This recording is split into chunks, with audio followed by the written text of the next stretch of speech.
It was during one of these ventures that she discovered the caves. They were hidden high along a rocky incline where the jungle thickened into near darkness, where roots clawed at stone and the air smelled of damp earth and old secrets. From below, the rocks looked like nothing more than a jagged scar along the hillside, easily ignored by anyone who did not know where to look. But she felt it before she saw it. A change in the air, a cool breath slipping through the leaves, carrying the scent of stone and stillness. She climbed without hesitation. Her fingers found natural handholds where the rock had been worn smooth by centuries of rain. Her bare feet pressed into narrow ledges that would have terrified a grown man. She moved slowly, deliberately, listening not just with her ears, but with her skin, with her bones. The jungle went quiet as she climbed, not silent, but watchful, as if it were holding its breath. The cave entrance was small, almost invisible, concealed behind a curtain of hanging vines and creeping moss. She pushed through and slipped inside. Darkness swallowed her whole. For a moment, she stood perfectly still, letting her eyes adjust, letting her breath slow. The cave was cool, blessedly so, a sharp contrast to the suffocating heat of the plantation. Water dripped somewhere deeper inside, each drop echoing softly like a ticking clock. The walls bore marks, shallow grooves and scratches, not made by animals, made by hands, human hands. She ran her fingers over them, feeling the grooves, the shapes that almost resembled symbols, patterns worn down by time. She did not know who had carved them or how long ago, but she knew one thing with certainty: others had hidden here before her. The cave opened into a wider chamber, its ceiling lost in shadow. Shafts of faint light filtered in through cracks in the stone, illuminating patches of moss and pale fungus that glowed faintly, almost like stars trapped underground. The air was thick with memory, fear, hope, waiting. This was not just a hiding place. This was a refuge. She explored deeper, memorizing every turn, every slope, every narrow passage. Some tunnels led nowhere, ending in stone walls slick with moisture. Others twisted downward into darkness, so deep even the jungle's sounds could not reach them. She tested each path carefully, marking them in her mind, assigning them meaning. Safe, unsafe, escape, trap. One tunnel led to a hidden opening that emerged far from the plantation, near a bend in the river where the reeds grew tall and the water ran slow. Another rose upward and opened behind a curtain of vines overlooking the overseer's patrol road. A smile touched her lips. The jungle had not just given her shelter. It had given her advantage. From that night on, the caves became the center of her world. She brought small things at first: a stolen knife with a chipped blade, a length of rope taken from the tool shed, dried roots and fruit she gathered herself. She cached them carefully, hiding them in crevices only she could reach. This was no longer wandering. This was preparation. Down on the plantation, tension grew like a tightening noose. The disappearance of the white man had not been forgotten. Officially, the overseers claimed he had fled, run off drunk and disgraced. But no one believed it. Men began traveling in pairs. Rifles appeared where there had once been only whips. Dogs were brought in, their noses pressed to the ground near the jungle's edge, their handlers confident they would uncover whatever secret the forest was hiding. The dogs never crossed the boundary. They would whine, circle, and then stop, tails low, refusing to go further no matter how hard their handlers pulled. Some men swore they heard growling deep in the trees, not from animals, but from something else. Something watching. The girl observed it all. She learned the dogs' limits, the way their attention faltered near certain plants, the way their scent trails twisted uselessly in areas where the ground softened into leaf rot and running water. She adjusted her routes accordingly, stepping in streams, climbing trees, doubling back through tunnels she alone remembered. At night, other slaves began to whisper. They spoke of a protector, of a shadow that moved when the overseer's lanterns went out, of food appearing near the quarters when rations ran thin, of patrol routes that somehow changed just before a beating was scheduled. She never confirmed any of it. She never denied it. One evening, a boy no older than 10 slipped into the edge of the jungle and waited, trembling. She watched him from the branches above, silent as breath. When he whispered her name, or what he thought was her name, she descended without a sound. "I don't want to be taken south," he said, voice cracking. "They say I'm strong." She studied his face, his hands, the fear etched deep into a child who should have known nothing but play. Then she turned and motioned for him to follow. She did not take him to the caves. Not yet. First, she taught him how to listen. And somewhere deep beneath the plantation, beneath the lies, beneath the cruelty, and the certainty of white men who believe themselves masters of everything they could see, the jungle listened too. It was learning who she was becoming. The legend did not grow all at once. It spread the way rot spreads through wood, slow, silent, impossible to stop once it takes hold. At first, it was only unease. Men began to avoid certain paths near the jungle's edge. Lanterns burned longer at night. Dogs were kept closer to the quarters, though they whimpered and strained at their chains whenever the wind shifted from the forest. The girl noticed everything. Fear always leaves traces. A hesitation before stepping forward. A glance over the shoulder. A hand resting longer than necessary on the grip of a rifle. She learned to read those signs as easily as she read tracks in the dirt. The man sent to hunt her down was not like the others. He was older, leaner, and quieter, with scars along his forearms that spoke of past violence. He did not shout or boast. He watched. He waited. And when he finally followed her into the jungle, he did so with care, marking trees, snapping small branches to leave a trail back. She noticed immediately.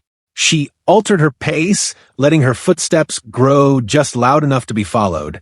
She allowed herself to be seen briefly at a distance, a flicker of movement between trees, just enough to lure him forward. The jungle thickened around them, the light dimming, the air heavy with damp heat.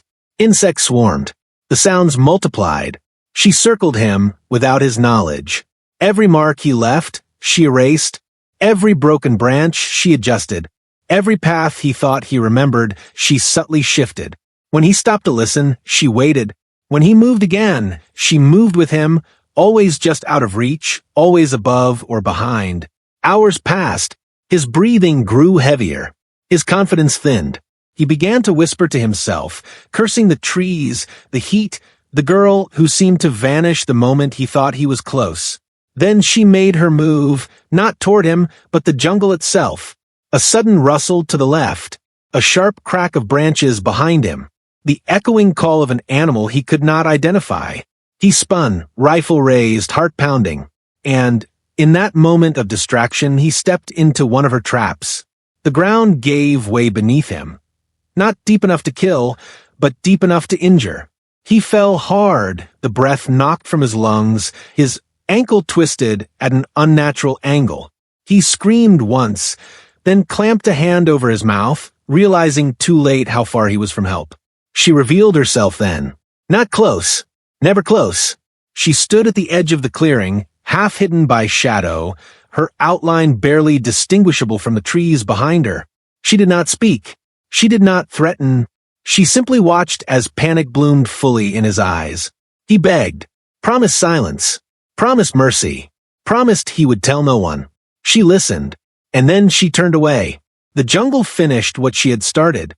By the time the search parties came days later, they found only the rifle. No body, no blood, just disturbed earth and the unmistakable sense that something had gone wrong in a place they did not understand. After that, the rules changed. The master forbade anyone from entering the jungle alone. Patrols doubled, then tripled, but they stayed close to the cleared land, never venturing too deep. Fear had reshaped the plantation more effectively than rebellion ever had, and the girl watched it all from the shadows. She began teaching others, not openly, never openly. A gesture here, a whispered instruction there. A safe path shown once, then expected to be remembered. She taught them how to step lightly, how to listen, how to disappear when danger approached. She taught them where to hide food, how to mask scent, how to recognize when they were being followed. The jungle became more than her ally. It became their shared weapon. At night, fires flickered in distant clearings deep in the forest, places no white man knew existed. Quiet meetings took place beneath the canopy, plans forming slowly, patiently. Not escape. Not yet. Survival came first. Control came next. She understood something the others were only beginning to learn. The plantation depended on fear. Fear of punishment. Fear of loss. Fear of the unknown. And now, the fear had shifted. The jungle no longer belonged to the masters. It belonged to her.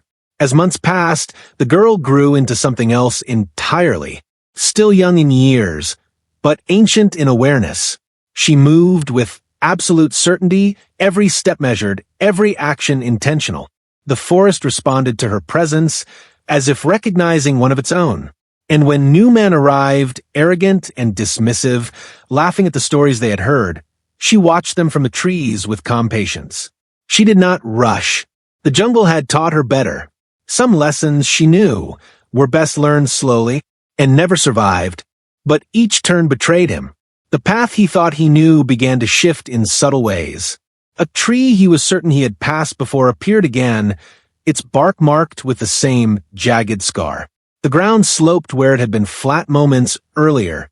The air grew thicker, heavier, pressing against his chest as though the jungle itself were leaning in to listen. He stopped, listened. Nothing. No footsteps. No rustling leaves. The girl was gone. He smiled to himself at first, convinced this was some childish attempt to frighten him. He called out her name once, mockingly, his voice echoing weakly among the trees. The sound died, too quickly swallowed whole. That was when unease crept in. The jungle had gone quiet, unnaturally quiet. Even insects seemed to have retreated. He turned back the way he had come. The path was no longer there. Branches tangled where there had been an opening. Vines hung low, thick and thorned, catching at his sleeves. He pushed through, irritation giving way to anger. He was not lost, he told himself. He refused to be made a fool by a girl and a forest. Then came the sounds. A low rustle to his right, a snap behind him, a distant cry, too deep to be a bird, too measured to be an animal. His hand went to the knife at his belt. Show yourself, he barked, trying to inject authority into his voice. The jungle answered instead. Leaves shifted in waves, not randomly, but with intent. Shadows stretched and recoiled as the canopy above swayed, though there was no wind. His breath grew faster. Sweat slicked his palms. He began walking faster, then jogging, then stumbling into a run. That was when he realized the ground was wrong. Soft, too soft. His foot plunged downward, and he crashed hard, the air torn from his lungs. Pain exploded up his leg as his ankle twisted, bone grinding against bone. He screamed despite himself, the sound raw, and panicked. Silence followed. Then, slowly, deliberately she appeared.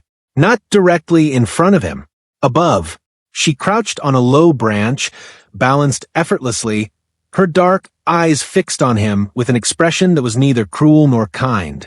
It was evaluative, curious, as though she were studying an animal caught in a snare. He begged, at first with threats, then with promises, then with sobbing desperation. She listened without reacting. When he reached out toward her, she shifted back into the leaves, never once breaking eye contact. He felt something inside him collapse then, not just fear but certainty that she was not a girl wandering too far from fields. She was something else entirely. She made no gesture, gave no signal. She simply vanished. The jungle closed in. Night descended fully, thick and suffocating. The cries began soon after, animals he could not name, sounds that echoed too close, then too far, then everywhere at once. Something brushed past his leg. Something heavier moved beyond the ring of his failing courage. By morning, there was nothing left to find. No body, no blood, no trace, only his knife, half buried in mud, and the unmistakable impression of a struggle the earth itself had chosen to erase. When the men came looking, they returned shaken. Some swore they heard whispers, others claimed the forest watched them. No one volunteered to go back a second time. And the girl? She returned to the plantation at dawn, mud washed from her feet, herbs tucked neatly into her bundle. She lowered her eyes, moved quietly, and resumed her work as though nothing had happened. But everything had changed. The overseer stopped shouting so loudly. The patrols stayed closer together. And no one, not even the bravest, followed her toward the jungle again. Because now they knew. The forest was not empty. It had a guardian. And she was learning, with every passing night, exactly how far her power could reach. Something far more dangerous. She had become an idea. An idea could not be chained, whipped, or sold. It could not be cornered in the dark or dragged back in iron. And that more than any missing man was what unsettled the plantation most. The men tried to laugh it off in daylight, blaming drink, bad footing, or cowardice. But at night their laughter faded quickly. Fires were kept burning longer. Dogs were tied closer. No one walked alone beyond the edge of the fields after sunset. The girl noticed everything. She noticed how the overseer's voices lost their edge, how commands were repeated instead of shouted, how eyes followed her longer than they should, filled not with desire or cruelty now, but calculation mixed with fear.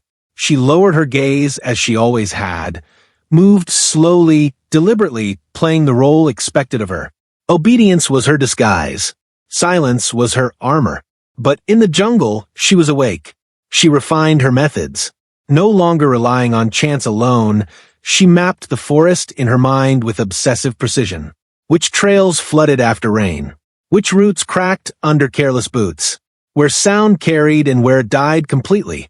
She learned how exhaustion changed a man, how fear narrowed vision, how panic destroyed logic. She understood that the forest did not need to kill. It only needed to confuse long enough. Sometimes, she did not trap them at all.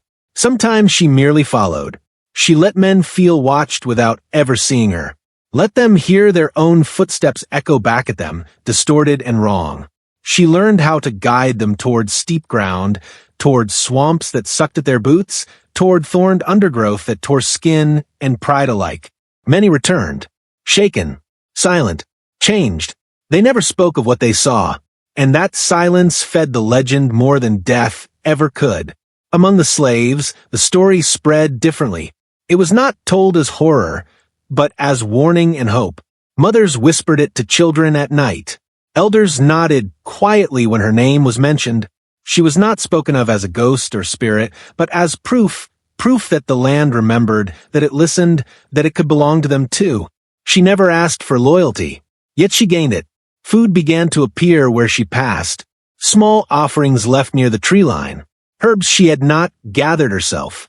Information passed in fragments, which men were cruelest, who carried weapons, who drank too much, who liked to wander. She listened. She waited, because she knew something the plantation did not yet understand. Fear was only the beginning. Control came next, and the jungle, ancient and patient, was willing to teach her everything she needed to know. Followed. She learned to think in layers. What a man saw first, what he assumed next, and what he never thought to question until it was too late. Her traps were no longer merely physical obstacles.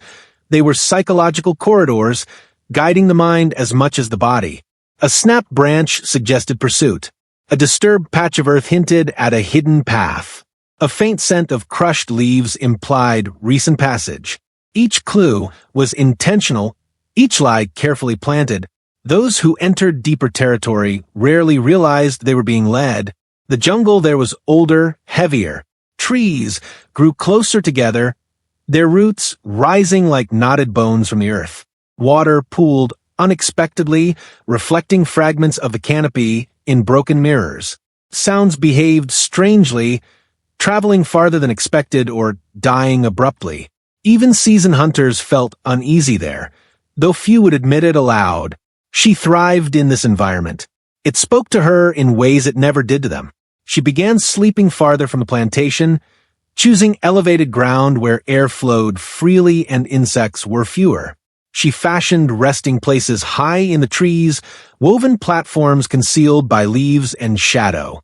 From there, She could observe movement for miles, noting lantern light flickering where it should not be, counting footsteps by rhythm alone. She trained herself to wake at the slightest disturbance, heart steady, breath controlled.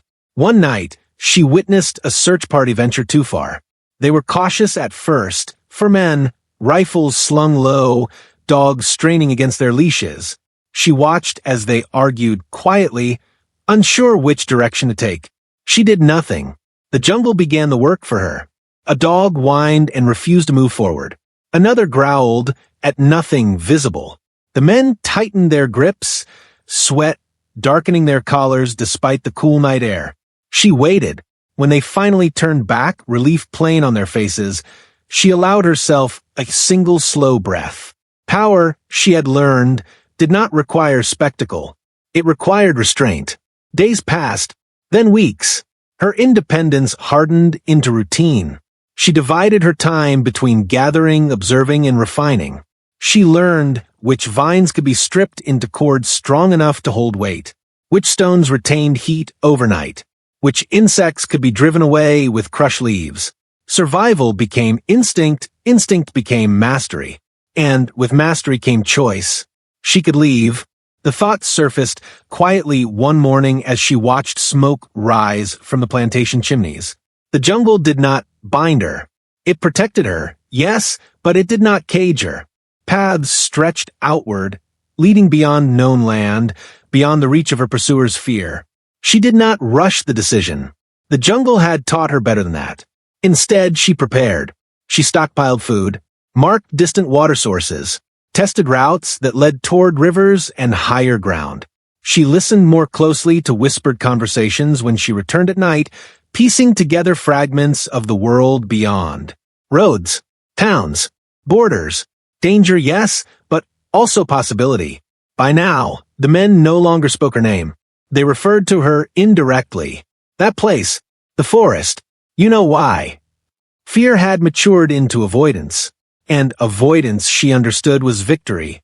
When the rains came hard and relentless, washing away tracks and blurring boundaries, she stood beneath the canopy and smiled for the first time without restraint. Water streamed down leaves like curtains, erasing yesterday entirely. The jungle was resetting itself, as it always did. So was she. Whatever she became next, legend, shadow, traveler, survivor, would be built on what she had learned here. Not magic, not myth, understanding. And the land, ancient and patient, was still listening. By the time they realized they were lost, the girl was already miles away, moving silently through hidden paths, her bare feet barely disturbing the damp forest floor. She did not run. Running belonged to panic. She moved with purpose, slipping between trees, descending into shallow ravines, crossing streams at angles that erased all trace of passage. Behind her, the jungle closed itself, leaves settling, water smoothing disturbed earth, insects reclaiming silence. The men, however, unraveled quickly. Their shouts overlapped, voices sharp with anger and fear. Orders contradicted one another. One insisted they head north, another swore the sound of the river lay east. The lantern light became their enemy, throwing warped shadows across tree trunks, making every vine look like a coiled snake, every stump like a crouching figure. Sweat soaked their collars. Hands shook. One lantern slipped from a grip and shattered, plunging part of the group into darkness. That was when true fear arrived. Without light, the forest felt closer, tighter. Sounds multiplied. Insects buzzed louder. Leaves brushed skin like deliberate touches. One man screamed when something brushed his ankle, whipping around with his weapon raised, only to strike empty air. Another laughed nervously, the sound breaking too sharply, then stopped when no one joined him. They began to believe they were not alone. The girl guided that belief carefully. From a distance, she snapped a branch, not too close, not too far. The sound echoed strangely, bouncing between trunks. One man spun toward it, heart racing. Moments later, a second sound followed from the opposite direction. Confusion spread. They turned in circles, unsure where to look, their senses betraying them. She shifted position, climbing higher into the canopy. From above, She could see everything. The tight knot of bodies, the widening gaps between them as fear pulled them apart. She noted the leader, the burly man with the whip, his jaw clenched, his movements aggressive, his voice trying to hold command. She focused on him. She always did. A loose vine had already been positioned across his likely path. When he charged forward to assert control, he caught it full stride. He fell hard, the breath knocked from his lungs. The sound echoed. The others froze.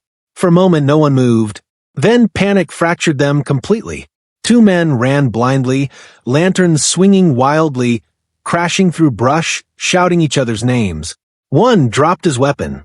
Another stumbled into thick thorns and cried out as they tore into his skin. The jungle answered every noise with 10 more, until sound itself became meaningless. The girl never approached them directly. She didn't need to. She circled wide, adjusting the maze, subtly closing routes, opening others that led nowhere. Streams were crossed where water erased footprints instantly. Narrow animal paths were used briefly, then abandoned. Each choice she made narrowed their options, drained their strength, and fed their terror. By dawn, the group no longer moved as men. They moved as prey. One collapsed beside a fallen tree, sobbing openly, lantern extinguished, rocking back and forth. Another wandered alone, whispering prayers to a god who felt very far away. The burly leader limped badly now, his earlier fury replaced by desperation. He shouted promises into the trees, money, mercy, silence, his voice cracking as if the forest might bargain with him. It did not. When the sun finally rose, filtered weakly through the canopy, only 3 men remained together. The others were scattered, lost, or too exhausted to move. Those 3 stumbled into a clearing they did not recognize, surrounded by trees so dense they seemed to lean inward. The ground dipped sharply at one end, concealed by shadow and vines. They stopped. Something about the place felt wrong. The girl watched from above, perfectly still. She had never needed to push them here. They had chosen it themselves. One man stepped forward, testing the ground. It held. Another followed. The third hesitated, scanning the trees, his eyes wide and bloodshot. He swore he saw movement, someone shifting, watching. He turned, panic overtaking reason, and bolted. His sudden movement startled the others. The ground gave way. The pit was deeper than the others she had built. Not lethal, but terrifying. The fall knocked the breath from them, leaving them tangled and shouting in pain and rage. They tried to climb out, but the walls crumbled under their hands, earth sliding back into the hole with every attempt. They screamed. The girl did not answer. She waited until their voices weakened, until the jungle reclaimed dominance over sound. Then she left, quietly, completely. When the plantation men returned, those who returned, they came back broken, clothes torn, faces pale, eyes hollow. They spoke little. When they did, their words tangled into contradictions. Paths that moved, sounds that lied, a forest that hunted. No one organized another search. No one suggested pursuit again. From that night on, the edge of the jungle became a boundary no white man crossed willingly. Guards were doubled near the fields, but they watched inward now, not outward. Whips hung and used more often. Orders were given cautiously. Authority softened into superstition. Among the enslaved, the change was felt immediately. Workloads shifted subtly. Punishments lessened. Overseers hesitated before striking, glancing toward the trees as if expecting judgment. The girl noticed it all. She said nothing. Influence, she had learned, did not need announcement. At night, children whispered her story in fragments. A shadow that walked through leaves. A girl who spoke to animals. A protector. An avenger. Some said she was no longer fully human. Others believed the forest itself had chosen her. She did not correct them. Legends, like traps, worked best when left untouched. As weeks passed, she expanded her reach. She mapped new territory, learned new routes, found places where the land rose and opened toward distant roads. She gathered supplies quietly, tools, food, knowledge. Her movements became more deliberate, her purpose clearer. She was no longer only surviving. She was preparing. The jungle had given her power, patience, and understanding. But it had also shown her something else, something beyond fear. Choice. And one night, as she stood at the forest's edge, watching lanterns flicker weakly in the distance, she turned her back on the plantation and stepped deeper into the trees, not as a fugitive, not as a legend, but as a woman who had mastered the land and was finally ready to decide what came next. Thicker, with every retelling. Some swore the jungle bent to her will. Others claimed she had learned secrets passed down from ancestors who had survived worse lands and harsher masters. A few, braver or more foolish than the rest, insisted it was coincidence and fear feeding on itself. But none volunteered to prove it. The master watched all of this with growing unease. Power, he understood, did not always announce itself with raised voices or violence. Sometimes it shifted quietly, invisibly, until it could no longer be challenged. He saw it in the way overseers hesitated before issuing orders, in the way guards lingered closer to the house at night rather than the forest's edge. He noticed how laborers moved with a subtle confidence they had not possessed before, glancing toward the trees not with fear, but with reassurance. The plantation still functioned, but something fundamental had changed. Control no longer flowed in a single direction. The girl sensed this shift as well. She understood that legends could be as fragile as they were powerful. Too much exposure would invite challenge. Too much silence would invite doubt. So she balanced carefully between visibility and absence. By day, she was unremarkable. Head lowered, movements efficient, words few. By night, she vanished completely, becoming part of the forest's breath and shadow. This duality protected her. No one could accuse what they could not prove. Her explorations took her farther than ever before. Beyond familiar clearings and streams, she found remnants of old paths half swallowed by vines, traces of people who had passed through long before the plantation existed. She studied these signs carefully, learning where men once traveled and why they abandoned those routes. She discovered elevated ridges where sound carried unnaturally far, and low valleys where noise vanished entirely. She memorized which trees creaked in the wind and which remained silent, which plants bruised easily and which concealed footprints perfectly. She also learned restraint. There were moments when she could have frightened the men further, driven them into complete panic, forced them to abandon their posts entirely. But she chose not to. Chaos invited retaliation, and retaliation invited blood. Her goal was not destruction. It was space, safety, time. Among the enslaved, her influence grew quietly. No meetings were called, no instructions were given. Yet people began to act differently. Routes to and from fields shifted subtly. Supplies disappeared from overseers' stores and reappeared where they were needed most. Warnings spread without words, a glance, a pause, a refusal to go near certain paths after dark. Children learned early which parts of the forest were safe and which were not, guided by instinct and whispers rather than commands. She never claimed leadership. That, too, was deliberate. Leadership painted targets. Symbols endured. One night, during a heavy rain, the girl sheltered beneath a rock, overhang she had discovered weeks earlier. From there, she watched lightning fracture the sky and thought about the future. The forest had given her mastery, but mastery was not an ending. It was a beginning. She knew the plantation would not last forever, not in its current form. Men grew desperate when control slipped. Desperate men made dangerous choices. And so she planned. She began marking routes, not just for evasion, but for departure. Long paths, hidden crossings, places where supplies could be cached safely. She learned which rivers could carry her far without drawing attention, which roads were used rarely enough to cross unseen. She prepared not for pursuit, but for freedom. Back at the plantation, the master finally made a decision. He ordered that the jungle be left alone. No more searches. No more patrols past the fields. The cost, he decided, was too high. Men were injured. Morale was shattered. Fear spread faster than discipline. Better to pretend the forest was empty than to acknowledge what lived within it. The girl heard this news the same way she heard everything, through patterns, pauses, and changes in behavior. She did not smile. She did not relax. She understood that silence could be temporary. But that night, as the jungle settled into its familiar rhythm, she allowed herself a moment of stillness. The forest breathed around her, alive and attentive. She had earned its trust, and it had given her something rare. Not just survival, agency.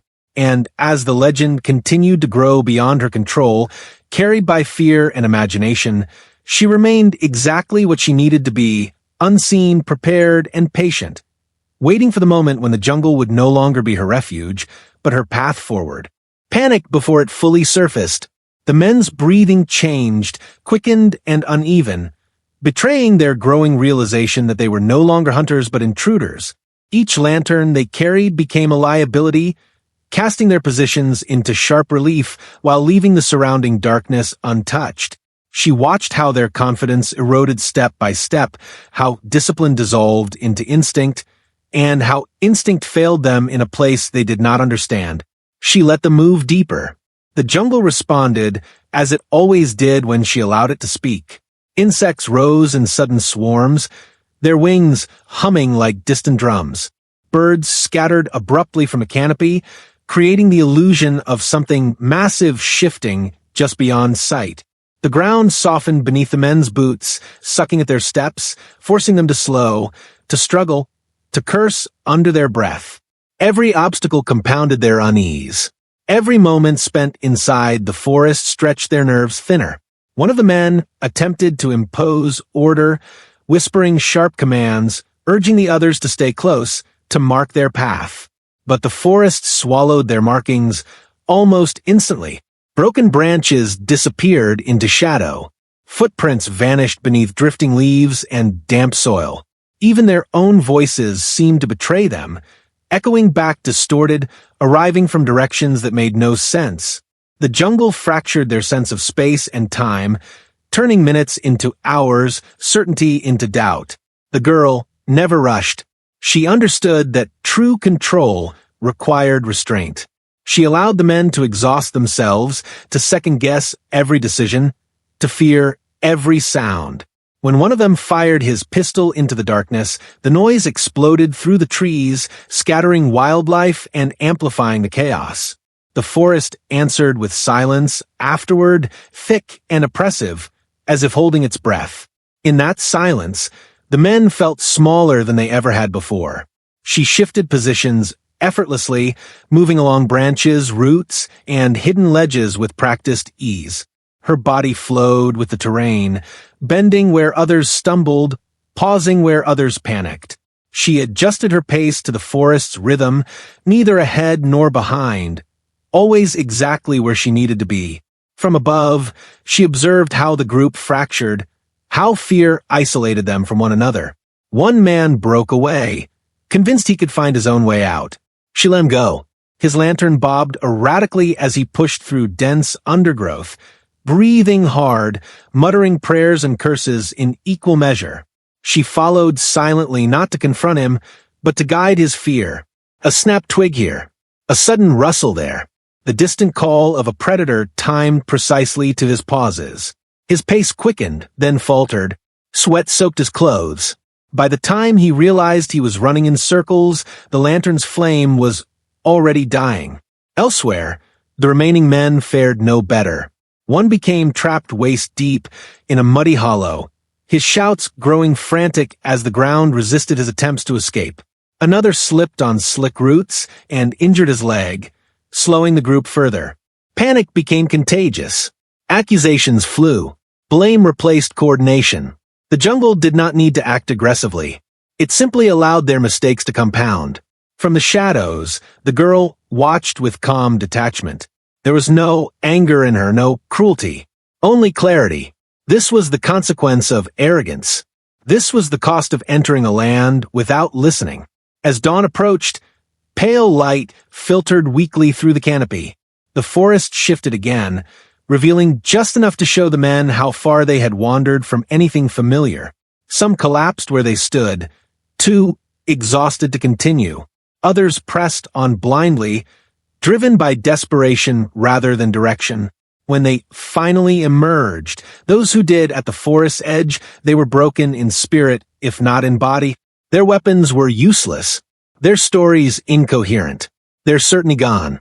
They spoke of paths that moved, of sounds that followed thought itself, of a presence that never appeared, yet was always near. They spoke of a girl who never touched them, never spoke, yet controlled everything. The plantation received them with disbelief and dread. From that day on, no organized effort was made to capture her. The girl returned to her routines as she always did. Water carried, gardens tended, eyes lowered, but something irreversible had occurred. The balance had shifted completely. The forest was no longer a boundary to be feared. It was a force that could not be challenged, and she was its mind. Among the slaves, her presence became reassurance itself. Children slept easier. Movements grew bolder, though never reckless. People learned when to walk, when to wait, when to disappear for a time and return untouched. No orders were given, yet understanding spread. Safety no longer depended on permission. As weeks passed, the girl refined her mastery further. She reduced her visible interventions, relying instead on anticipation. She adjusted traps not to harm, but to delay, redirect, and warn. She altered paths subtly, ensuring that only those who truly belonged could navigate them safely. She observed weather patterns more closely, learning how rain erased traces, how heat amplified scent, how moonlight altered shadow. She was no longer reacting to threats. She was shaping outcomes. And in the quiet moments, deep within the jungle where no one else dared tread, she considered what lay beyond. The forest had given her control, but it had also given her vision. She understood now that freedom was not a single escape, but a series of choices, each requiring patience and preparation. She would not be rushed. She would not be cornered. The legend continued to grow, but she remained unchanged, silent, deliberate, unseen. The jungle breathed with her, and anyone who entered without respect would learn, as so many had before, that this land did not belong to men anymore. From neighboring estates laughed at first, dismissing the rumors as superstition born of fear. But laughter faded quickly when men failed to return, or return changed, quieter, jumpy, eyes darting toward shadows that no one else could see. The jungle had a way of rewriting confidence, and the girl had learned how to let it do exactly that. As days turned into weeks, she refined her methods further. She no longer needed to actively guide every pursuer. The forest itself had been conditioned. Certain paths, once neutral, had become psychological traps. A bend in the trail where men always slowed. A clearing where sound behaved strangely. A fallen tree that triggered memory, recalling fear from a previous failure. She understood now that repetition created expectation, and expectation could be weaponized.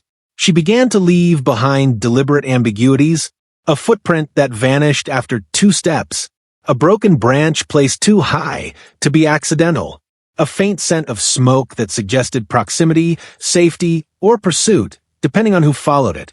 Men argued over these signs, each interpreting them differently, each convinced the others were wrong.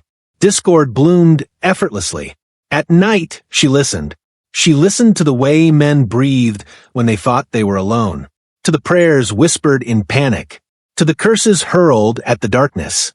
Fear had a sound, and once learned, it was unmistakable. She could tell how close a man was to breaking long before he himself knew it. Shoulders slumped, steps shortened, voices cracked. These were the moments when the jungle closed in most effectively. Yet she never crossed a line she could not return from. Her goal was not blood. Blood drew attention. Blood hardened resolve. What she cultivated instead was uncertainty. Men who escaped carried stories worse than wounds. They infected others with hesitation. Patrols grew smaller. Routes were altered. Entire sections of land were quietly abandoned. The jungle expanded not physically, but psychologically, reclaiming territory through fear alone. The plantation master noticed the changes, but could not name them. Productivity faltered in places closest to the trees. Overseers avoided certain paths. Dogs refused to track beyond familiar ground, whining and pulling back on their leads. The master blamed the heat, the humidity, the men. He never blamed the girl, because admitting her power meant admitting his lack of control. And she watched all of it, from the canopy, from the undergrowth, from the spaces between certainty and doubt. She began to teach herself restraint at an even higher level.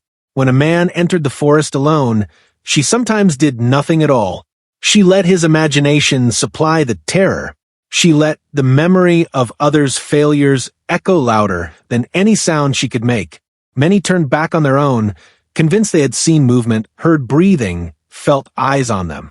They returned shaken, embarrassed, and unable to explain why. That was her greatest victory. Among the enslaved, her legend took on a different shape. She was not spoken of loudly. She was not praised openly. But there was a subtle shift in posture, in timing, in courage. People learned when it was safe to linger, when it was wise to disappear for a while. Children were warned gently not to scare them, but to teach respect for the forest and for the girl who belonged to it. Some left small offerings near the edge of the jungle. Food, trinkets, scraps of cloth. She did not ask for them, and she did not always take them. But she understood the meaning. Gratitude, trust, recognition. As the months passed, the jungle became quieter in a different way. Not empty but balanced. Intrusion slowed. Violence receded. Fear remained, but it was controlled, directional. She had reshaped the behavior of an entire system without issuing a single command. And still she planned. She knew power attracted challenge. Somewhere beyond the plantation, men would hear the stories and believe themselves different, smarter, stronger, immune to superstition. They always did. She welcomed that inevitability, not with eagerness, but with preparation. She mapped deeper regions now, places even animals approached cautiously. She learned seasonal changes, how rain transformed safe ground into traps, how drought altered movement, how fire could be both weapon and threat. She thought not just in moments, but in cycles, weeks, months, years. Freedom, she understood, was not an escape through distance, but through dominance of space. And so she waited, invisible, patient, certain. The jungle no longer merely protected her. It reflected her. Every twisted path, every misleading sound, every shadow that made men hesitate carried her intent. The forest had become a language she spoke fluently, and anyone who entered without understanding would misread every word. By the time the rumors reached the far edges of the territory, by the time men began to speak her name with something close to reverence, it was already too late to undo what had been done. The girl was no longer just part of the jungle. She was its memory, and the forest never forgot. Environment had reached its peak. Every sound, every shadow, every subtle movement of air worked to her advantage. A bird would take flight as if startled by a predator, drawing attention to one area while she guided them elsewhere. Leaves rustled in patterns that suggested hidden steps. A sudden snap of a twig forced men to hesitate, uncertain if they were being watched. Vines shifted subtly, snagging boots, forcing missteps. She had orchestrated every detail, ensuring that the forest itself disoriented, exhausted, and intimidated them without her ever stepping onto the ground. As the hours wore on, panic took root. The men argued, blamed one another, and grew increasingly aggressive in their mistakes. The ones who tried to lead became entangled in vines or stumbled into hidden pits. Those who followed grew paranoid, convinced that the forest was alive with eyes. Some attempted to fire their rifles, but the thick foliage distorted sound and sight, making them ineffective. Shadows played tricks, misaligning their perception, and the girl's subtle manipulations ensured that hope seemed just out of reach at every turn. By late afternoon, the men were fractured, separated, and demoralized. Exhaustion and fear dominated their actions. The girl remained perched high in the trees, watching silently, noting each reaction, each faltering step. She allowed the forest to amplify her control, using the terrain, the animals, and natural acoustics as invisible weapons. Nothing escaped her attention: the trembling in their hands, the flicker of doubt in their eyes, the uneven rhythm of their breaths. She understood that real power was not in confrontation, but in shaping perception and controlling the environment. Night fell, and the forest grew colder and darker, heightening the terror. Lanterns flickered, shadows stretched impossibly, and the men's coordination dissolved completely. Every attempt to find a clear path ended in frustration or entrapment. The girl guided them through subtle misdirections, letting them believe they were making progress, when in reality, they were walking in loops designed to drain their energy and sanity. By the time they staggered back toward the plantation, if they returned at all, they were broken. Some limped, some whispered prayers, some stared blankly into the night. The master noticed the change immediately. Their confidence shattered, their weapons useless, their courage vanished. He could sense, without naming it, that the girl's influence had extended beyond the forest into the psyche of anyone who dared enter it. Inside the plantation, the girl continued her routines, fetching water, tending the garden, moving quietly among the other slaves, unnoticed but ever watchful. Her legend had grown to mythic proportions. The girl who disappeared into the jungle, whose eyes seemed everywhere, whose presence controlled both the forest and the minds of those who dared to enter it. Fear and respect were her allies now, and the plantation's balance of power had shifted irrevocably. By the end of this day, it was clear to all who observed her, both friend and foe, she was no longer merely a survivor. She was a master strategist, an orchestrator of perception, a force that made the jungle itself an extension of her will. Every tree, every shadow, every sound responded to her. The girl had become untouchable, her power absolute, and her legend eternal. The forest had claimed her, and in return she had claimed it. And those who thought to challenge her would find that the land itself fought alongside her, unseen, unyielding, and unstoppable. With the precision of a shadow, fully aware of every subtle vibration in the earth, every change in wind direction, every whisper of movement. She was no longer merely a child surviving in the jungle. She had become a conductor, orchestrating a symphony of fear, perception, and instinct. The forest responded to her intent, amplifying her presence while keeping her invisible. Even the smallest animal played a role in her strategy: a startled bird, a rustling lizard, the faint scent of a passing predator, all contributing to the intricate web she wove. By morning, the men who had dared enter her domain were further demoralized, their arrogance replaced by disbelief and terror. Some muttered of curses, witchcraft, or spirits inhabiting the jungle, but she knew the truth. It was skill, patience, and understanding of the natural world. Their confusion was complete. They could not retrace their steps. Every landmark seemed to shift. Paths they had memorized were no longer reliable. Streams led to dead ends. Shadows seemed to move independently. Each man's own mistakes amplified the fear, turning their confidence into paranoia. She had refined the art of anticipation to perfection. By subtly influencing sound, scent, and movement, she could predict the reactions of her pursuers before they themselves understood what they were feeling. A snapping branch here, a sudden flutter of leaves there, a distant call of a predator, each calculated to trigger hesitation, misjudgment, or panic. She had learned that the human mind, when faced with uncertainty, became a weapon in her hands. Hours turned into night, and the forest grew darker, colder, and more disorienting. Lanterns flickered weakly, casting distorted shadows. The men stumbled, collided, and separated into smaller groups, each one lost in the network of traps and false trails. Some screamed, others argued, and a few froze entirely, too terrified to move. The girl observed from above, perched in a massive tree whose branches cradled her like a throne. She checked her traps, adjusted minor elements, and nudged the environment in subtle ways. A vine shifted here, a loose rock tumbled there, an animal darted across a clearing to draw their attention away. Every detail was under her control. The psychological warfare was as effective as any physical obstacle. The men began to distrust one another, blaming mistakes on incompetence or cowardice. Shadows became monsters, the wind a sinister whisper, and even the faintest sound suggested an unseen threat. Exhaustion compounded fear, and every attempt to regain order only pushed them deeper into chaos. The jungle had become a maze that existed solely on her terms. She allowed them to wander, to argue, to falter.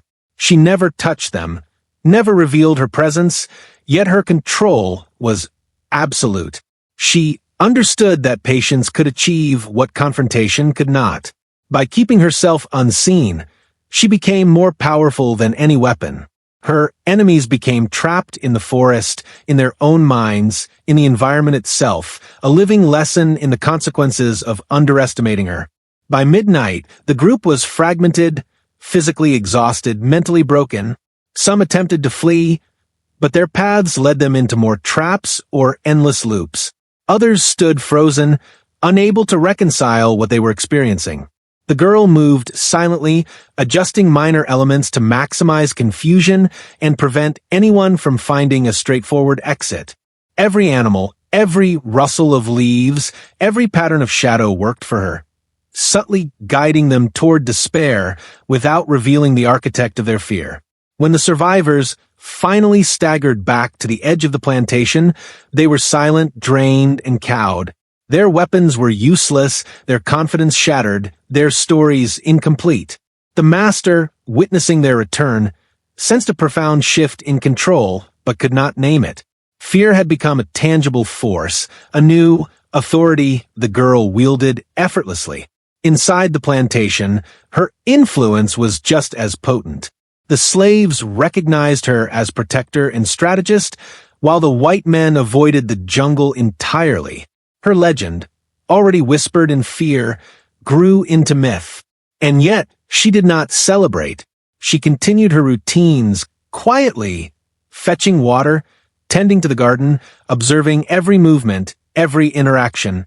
She refined her understanding of the jungle and her own capabilities. Each day, she mapped new areas, cataloged animal behaviors, and experimented with the manipulation of perception. Her power had evolved into mastery, a blend of intelligence, patience, and absolute awareness. By the 6th week of her life in the jungle, she was untouchable. Every branch, shadow, and sound was a tool, every element of the forest a participant in her strategic design. She had transformed the environment into an extension of herself, a living, breathing ally that ensured her safety and amplified her influence. The story spread far beyond the plantation. A girl who vanished into the forest, whose eyes were everywhere, whose presence turned nature itself into a weapon. Fear, awe, and respect became inseparable from her name. She had become more than human in their eyes, a master of strategy, a guardian of the oppressed, a force that could manipulate perception and environment alike. And the forest, claimed by her intellect and intuition, had become a kingdom ruled silently, invisibly, and absolutely. Any who dared enter, it would face the consequences of underestimating her. She had become legend, and the jungle itself was her instrument, clearing, disorienting the men without their realizing it. She watched silently from the canopy, her eyes tracing each footstep, her mind cataloging every twitch, every glance, every sign of doubt. Her traps were more than physical. They were psychological, designed to fracture confidence, amplify paranoia, and exploit even the smallest hesitation. The first misstep came quickly. A young man, overconfident and loud, assumed he had identified the correct path. He led 3 others down what seemed like a clear trail, but subtle cues she had planted, a bent branch here, a faintly shifted leaf there, began to make them question their route. Uncertainty spread like wildfire. Voices grew tense, footsteps slowed. The jungle seemed to respond. Birds cried suddenly overhead, a distant growl echoed unnaturally, and a rustling among the vines suggested movement that did not exist. Meanwhile, she adjusted traps in real time. A loose vine, perfectly camouflaged, caught a boot. A shallow pit she had reinforced with branches slowed a stumbling man. A fallen log positioned just so forced the group to split into smaller clusters. By the time the largest portion of the men realized they were separated, panic had begun to take root. Her control of sound, shadow, and subtle environmental cues ensured that each man doubted not only the forest, but also his companions. She did not need to engage directly. She allowed the environment to do the work, understanding that fear, exhaustion, and misperception were far more efficient than violence. Small animals trained, or perhaps conditioned by her presence, played their part. A sudden flock of birds would erupt in the path of a pursuer, forcing a stumble. Monkeys would leap through the canopy above, drawing attention away from an alternative trail she had cleared for herself. Every movement, every shift, every sound was calculated to destabilize the group. Hours passed, and the men became increasingly disoriented. The lanterns they carried flickered, casting shadows that twisted unnaturally, making familiar shapes appear threatening. The dense canopy prevented sunlight from providing any reliable guidance. Streams that should have led to open areas seemed to loop back into thick undergrowth. Even the stars, partially visible through the thick branches, offered no reliable compass. The group argued, shouted, and accused one another of cowardice, amplifying the chaos she had orchestrated. By mid-afternoon, exhaustion had taken hold. Blisters, cuts, and scratches slowed their movement. But worse was the erosion of confidence. They no longer trusted their own senses. Every shadow, every whisper of wind, every rustle in the undergrowth seemed to indicate a presence they could not see, a force they could not challenge. She observed from above, adjusting minor elements as needed. A shifted rock, a snap of a twig, a branch brushing against a sleeve. Small, almost imperceptible interventions guided them ever deeper into confusion. As night fell, the psychological pressure peaked. The men's lanterns illuminated distorted reflections of themselves and the twisted forest, reinforcing fear. One man fell into a camouflaged pit and screamed, his voice bouncing through the trees in unnatural echoes. Another, trying to rescue him, became entangled in carefully arranged vines that restricted movement without causing serious injury. The group fractured completely. Some fled in random directions, only to encounter more traps or false trails. Others froze entirely, paralyzed by exhaustion and terror. The girl's mastery of the jungle reached its apex. She moved silently between branches, adjusting minor elements, redirecting sound, and controlling light and shadow. Each decision was deliberate. Every movement of animals, every vibration in the soil, every flicker of moonlight was a tool in her hands. The men were no longer a coordinated force. They were chaotic, terrified, and completely within her control. The forest itself became an extension of her will. By midnight, the group had effectively ceased to function. Some huddled together, trembling, others wandered lost, calling out in vain. Their weapons were useless, their numbers offered no advantage. She could see them all from her vantage points, but she never revealed herself. She allowed fear and confusion to amplify, turning them into lessons in perception and strategy. When the survivors finally stumbled back to the edge of the plantation, few in number, exhausted, broken, and humiliated, they carried the story of the girl who could vanish into the jungle, who manipulated the very forest itself, and who transformed fear into an invisible weapon. The master, watching their return, felt an undeniable shift in power. Fear had become a tool, and it was wielded by someone he could not comprehend. Meanwhile, the girl returned to her routines, fetching water, tending the garden, observing silently, but her mind was never at rest. She mapped new territories, cataloged animal movements, and refined her traps and psychological strategies. Every day, the forest grew more attuned to her presence. Every detail, no matter how small, became a resource she could leverage. By the 7th day of this 7th week, she had become untouchable, a living embodiment of intelligence, patience, and control. The legend of the girl was no longer mere whispers. It was a tangible force, shaping the behavior of men and slaves alike. fear, respect, and awe intertwined in every story. She had transformed from a fugitive into a strategist, from a child into a master of perception. The jungle was no longer simply a refuge, it was her kingdom, her instrument, her ally, and her shield. Anyone who dared enter it would face not only the dangers of the forest, but the calculated intent of a mind that had mastered both human and natural elements. By the end of this day, the lesson was clear. She had become a force beyond comprehension, a legend forged from observation, intelligence, and the subtle manipulation of the world around her. The jungle and she were one, and any who underestimated her would find themselves trapped, disoriented, and forever marked by the experience.